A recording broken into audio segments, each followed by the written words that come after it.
Each journey of self-acceptance is different. Here are some of ours. So can you tell us your story of self-acceptance? Well, the thing is that I'm still kind of in a state where I'm accepting myself. I'm not fully there yet. But I was bullied in elementary school for a various amount of things. I was bullied for being smarter than everyone, and like people were jealous of me.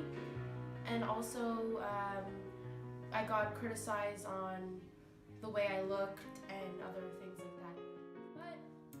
But in grade 5, my art teacher saw me sitting on a bench alone at recess, and she came up to me and said, "Why are you sitting on a bench alone?" And I told her, well, because nobody wants to talk to me, nobody wants to be with me or play with me. And she said, well, nobody's going to love you if you don't love yourself. And I thought about this for a second, and basically she was right, because if the only person that you really need to love you is yourself, and if you think that if you're confident and if you're a good person, then everybody will want to come to you. But if the other people don't see that, well, then it's their fault. It's not your fault. You shouldn't blame it on yourself. But the problem is that we still do, and I still do, and it's hard not to, because you think that all the things that are happening to you are your fault. So my advice to everybody would be the advice that my art teacher gave to everybody. Just love yourself, be confident. Well, I always see people comparing myself to others. I see my friends looking at each other, telling themselves that they will never be as pretty or as popular as each other, or that she has nicer eyes or he has longer lashes. I won't deny that I do compare myself to others, because as humans we tend to do so. Because for some illogical reason, we humans think that everyone else is better than ourselves. But in reality, no one is perfect. The thing is, when you compare yourselves to others and you say, "Oh, why don't I look like her?" Well, that's because she is herself and you are you, and that's the way it is, and that's the way it should be. Because how would the world look like if everyone looked like one person? Why imagine yourself as someone different when you are unique and beautiful in your own way? I hear my friends saying, "Why can't I be as smart as so-and-so?"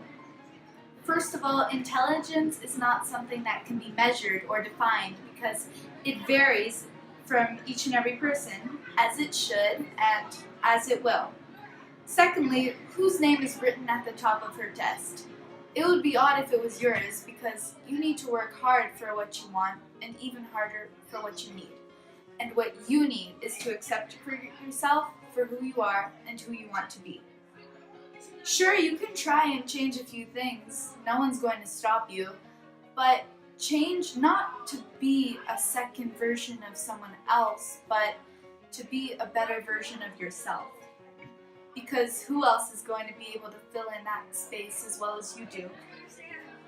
Because no one can do a better job at being you than you. Well, it's not really completed yet, because I'm still young and learning to accept myself. But the beginning, I'm an older sister, and my sister is really fascinated by the media and all of these YouTubers who are beauty gurus, and so she's trying to be like them. And I have to be a good role model for her, as well as I'm trying to find who I am as a person. So it's kind of hard to show her the right example when I don't know what the right example is. And yeah, and so far, I think I've done a good job, but I don't know.